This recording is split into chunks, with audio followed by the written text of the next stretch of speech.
नमस्कार. दिनांक 24 मे. कथेचं शीर्षक आहे आमची काय परीक्षा पाहतोस. कुंभारी गावच्या मळ्यात महाराज होते. तेथे सांगलीचे राजे तात्यासाहेब पटवर्धन दर्शनासाठी गेले. मेणा, पालखी, छत्रचामरासहित थाटाने येऊन फळफळावळ व पुष्कळ भेटवस्तू अर्पण करताना हे माझे ऐश्वर असा विचार त्यांच्या मनात आला. ते जाणून महाराजांनी लगेच काय रे, कोणाचे ऐश्वर असे म्हणून त्यांना छेडले. राजेसाहेब दचकलेच, पण पुन्हा पेढ्या बर्फीच्या ताटात 2 हिऱ्याच्या अंगठ्या लपवून ते ताट महाराजांपुढे ठेवू लागले. तेव्हा मात्र त्यांच्या श्रीमंतीचा दर्प महाराजांना जाणवला. त्यासरशी त्यांनी काय रे, आमची परीक्षा काय पाहतोस, उचलते दगड, आम्हास गरज नाही असे ठणकावून आपला निरीच्छपणा दाखवला. देवदर्शनाला 2 हात आणि 1 मस्तक पुरेसे असते, परंतु ते हात आणि मस्तकही देवानेच आपणास दिलेले असतात. ते आपण मिळवलेले नसतात याचे भान राखून देवापुढे कृतज्ञता व्यक्त करणे हे आपले काम आहे. पण होते काय की देव अथवा गुरूंपुढे रिकाम्या हाताने जाऊ नये या दंडकाचा विपरीत अर्थ लावला जातो. रिकाम्या हाताने जाऊ नये याचा अर्थ गुरुने जो बोध उपदेश केलेला असतो त्यावर शिष्यांनी विचार, चिंतन, मनन करणे जितके आवश्यक असते तितकाच त्याचा अनुभव घेतलेला असावा. या अनुभवसहित त्याने गुरुकडे जावे, अन्यथा रिकाम्या हाताने व मस्तकाने म्हणजे बोध अंगी न बाणवताच गुरूंच्या घराचे उंबरठे झिजवणे व्यर्थ असते, एवढाच याचा अर्थ आहे. हार, पेढे, श्रीफळ, विडा, दक्षिणा हे बाह्य उपचार असतात. ते किती किमतीचे यापेक्षा ते कसे अर्पण केले जातात हे अधिक मोलाचे असते. आणि देव गुरु हेच पाहत असतात.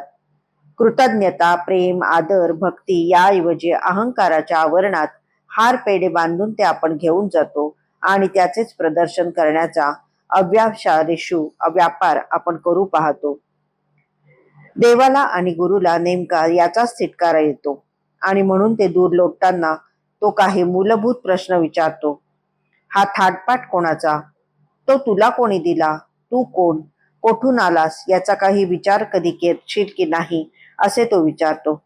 ज्या देवाचे अंशरूप आपण असतो त्यालाच विसरून त्यांनी निर्माण केलेले ऐश्वर्य मीपणाने, माझेपणाने मिरवण्यात कोणते भूषण आहे? जे अर्पण करतो ते नाशवंत, जो अर्पण करतो तोही नाशवंत, ज्या मीपणाने अर्पण करतो तो भावही नाशवंत. आपले पूर्वकर्म, प्रारब्ध, क्रियमान सगळेच तकलादू असते, न टिकणारे असते. मग त्या निर्गुण निराकारापुढे कशाचा आणि का म्हणून अभिमान धरावा? महाराजांनी याच अभिप्रायाने सांगलीच्या तात्यासाहेब पटवर्धनांना विचारले तेव्हा पटवर्धन सरकार चमकलेच. तरीही आणखी एक वार परीक्षा पाहण्याच्या हेतूने हिऱ्याच्या 2 अंगठ्या पेढे बर्फीच्या ताटात लपवून त्या महाराजांपुढे ठेवण्याचा मोह त्यांना आवडला नाही. तेव्हा मात्र महाराजांनी आमची काय परीक्षा पाहतोस, ते दगड उचल आणि घेऊन जा असे ठणकावून सांगितले. हिरे, माणके, रत्ने यांची दगडा इतकीच किंमत करून त्यांनी आपली निरीच्छताच दाखवली. हे महाराज इतर ढोंगी संन्याशासारखे नाहीत, हे पराकोटीचे विरक्त आहेत अशी पटवर्धन सरकारांची खात्री पटली. महाराजांसारख्या अद्वितीय गुरुपुढे शुद्ध मोकळ्या मनाने जावे आणि त्यांची कृपा संपादन करूनच यावे.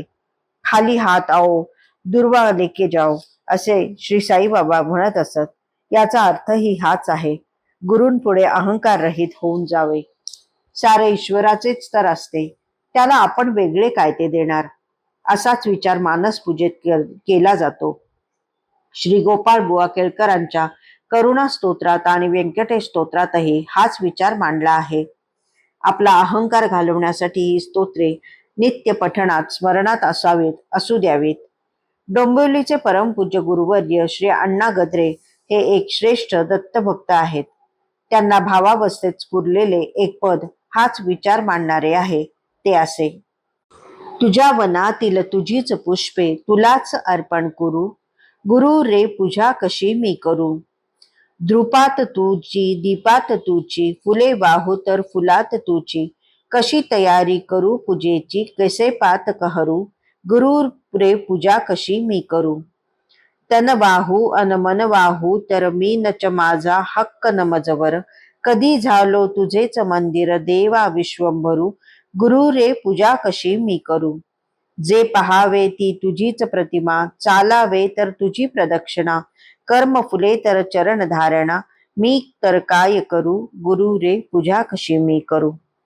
धन्यवाद.